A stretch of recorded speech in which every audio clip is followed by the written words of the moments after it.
आप सभी को real talk with Manoj Dhaka का नमस्कार। और आज हम बात करने जा रहे हैं मणिपुर को लेकर।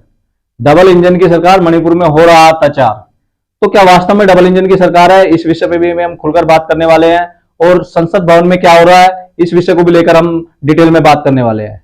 तो जैसा कि आप देख रहे हैं, मानसून सत्र चल रहा है संसद का और खूब हंगामा हो रहा है। जब से संसद का मानसून सत्र खुला है 3-4 दिनों से बराबर हंगामा हो रहा है। बराबर विपक्ष के द्वारा एक जो मजबूत संगठन बनाया है उन्होंने इंडिया के नाम से, वो बराबर पुरजोर विरोध कर रहा है और मांग कर रहा है कि संसद के अंदर मणिपुर को लेकर एक लंबी चर्चा हो।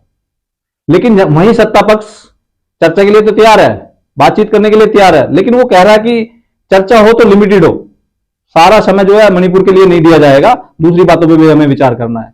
तो इन बातों को जनता भी देख रही है और समझ भी रही है कि मणिपुर में आखिर हो क्या रहा है। जैसे कि बहुत सारे वीडियो आपने देखे होंगे, मणिपुर के अंदर औरतों की अस्मिता पे भी बात बनाई है। कुछ भीड़ ने, मोब ने गांव में इकट्ठा होकर पूरे गांव को जला दिया है। कुछ औरतों की इज्जत के साथ भी खिलवाड़ किया है। कई सारी वीडियो उस पर आप देख चुके हैं पहले ही। तो हम बात कर ले पार्लियामेंट की। तो पार्लियामेंट के अंदर जो सरकार है, जो मोदी सरकार है, वो कहती है कि हम चर्चा के लिए तैयार है, लेकिन हम चर्चा करेंगे तो 176 पे करेंगे। उस दूसरी तरफ जो विपक्ष है, जो इंडिया, वो कहता है कि हम चर्चा 267 पे करेंगे। तो ये 176 और 267 क्या है, पहले तो ये समझ लीजिए आप। 167 जो है, जिसकी सरकार मांग कर रही है कि हम उस पर चर्चा करने के लिए तैयार है, तो वो बेसिकली 2.5 घंटे के लिए उस पर चर्चा हो सकती है। टाइम बाउंडेशन वहां पर लगी हुई है और 2.5 घंटे में आप जितनी बातें कर सकते हैं, जो भी कर सकता है, पक्ष और विपक्ष दोनों को बात करनी होगी। और उस पर कोई निर्णय निकले ना निकले उसका कोई मायने नहीं है। दूसरी तरफ जो 267 की बात कर रहे हैं विपक्ष वाले, एक गठजोड़ बना के इंडिया के नाम से, जैसे कि आपको पता है, उस पर काफी विवाद भी हो चुका है, हम उस पर नहीं जाने वाले। तो वो मांग कर रहे हैं कि जो चर्चा है वो अनिश्चितकालीन होनी चाहिए, लंबी होनी चाहिए। और अगर चर्चा से कोई सोल्यूशन नहीं निकलता है तो वहां एक वोटिंग का रास्ता खुला हुआ है।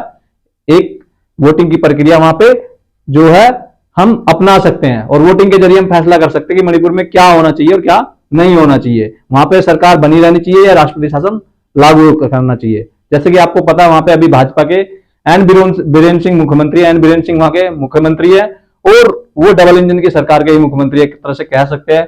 लेकिन मैं यहां थोड़ा सा आपको रोकना चाहूंगा डबल इंजन के बारे में। जैसे कि यूपी के अंदर डबल इंजन की सरकार है और योगी जी की पुलिस जो काफी मजबूत भी है, आपने देखा भी होगा, और बुलडोजर बाबा वहां पे काफी जो है जोर शोर से फेमस भी हुए हैं। लेकिन यहाँ पे वैसा नहीं है। यहाँ पे जो एन बीरेन सिंह है वो पूरी तरह से डबल इंजन की सरकार वाले मुख्यमंत्री नहीं है, क्योंकि वहां पर चुनाव जीतने के बाद कई सारी पार्टियों का गठजोड़ हुआ है और उसके बाद जो भाजपा के एन बीरेन सिंह है उनको वहां का मुख्यमंत्री चुना गया। तो कहीं ना कहीं उनकी मजबूरियां हो सकती है कि उनको कुछ अपनी जो पार्टी के, दूसरी पार्टी के जो लोग हैं उनसे बाहर भी वो नहीं जा सकते।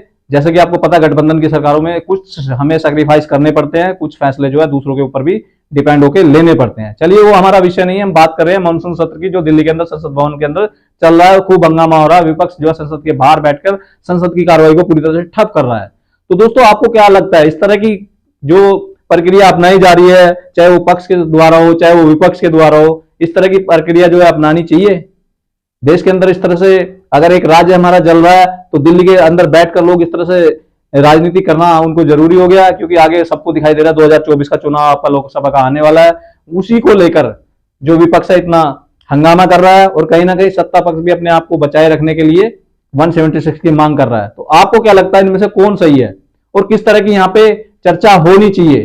क्या अनिश्चित काल होनी चाहिए या 2-2.5 घंटे की होनी चाहिए? तो वो सब जनता को डिसाइड करना है। अगर जनता अभी भी डिसाइड नहीं करेगी तो हम लोग, आप लोग, सभी लोग राजनीतियों के हाथ की कठपुतली हमेशा बने रहेंगे।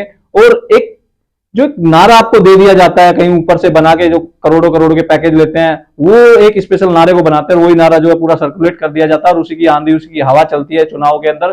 तो उस तरह की मैं जनता से रिक्वेस्ट करूंगा कि उस तरह की हवा या चुनावी माहौल में ना बहकर अपने दिमाग का इस्तेमाल किया जाए और अपने प्रतिनिधि जो आप चुनते हैं वो आप अपने बीच से चुने।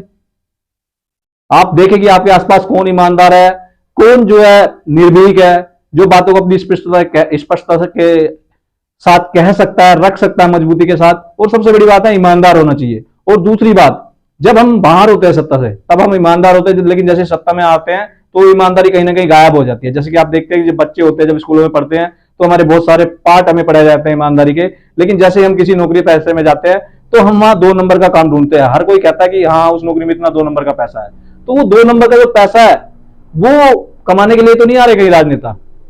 तो उसको भी जनता को लगाम लगानी है। अगर आप किसी को चुन के भेज देते हैं और फिर उसकी जयकार करते रहते हैं, मान लिया आपका खुद का कैंडिडेट है, उसकी जयकार करते रहते हैं, जैसे मोदी मोदी की जयकार होती है, सब देखते भी है, स्लोगन चलता है, तो क्यों? बेशक आपने वोट मोदी को दिया, लेकिन एक मजबूती के साथ पकड़ भी रखे अपने राजनीतियों पे, ताकि वो भ्रष्टाचार ना कर सके और आपके वोट का, आपकी जो चुनाव का गलत फायदा ना उठा सके। तो ये सब आपको देखना है, क्योंकि मणिपुर जैसी घटनाएं इन्हीं चीजों का नतीजा है। तो आपको जो सही लगता है वो कमेंट करके हमें बताएं, और किस तरह से देश को चलाना चाहिए, चाहे वो बीजेपी चलाए चाहे कांग्रेस चलाए, हमें उससे कोई लेना देना नहीं है। हमें जो चाहिए, जनता को जो चाहिए, वो भ्रष्टाचार मुक्त जो है एक राजनीति चाहिए, क्योंकि राजनेता आजकल, कुछ राजनेता ईमानदार है, बाकी नहीं है। आजकल लाला बहादुर शास्त्री जैसे नेता राजनीति के अंदर आने बंद हो गए हैं, जैसे कि आपको पता है।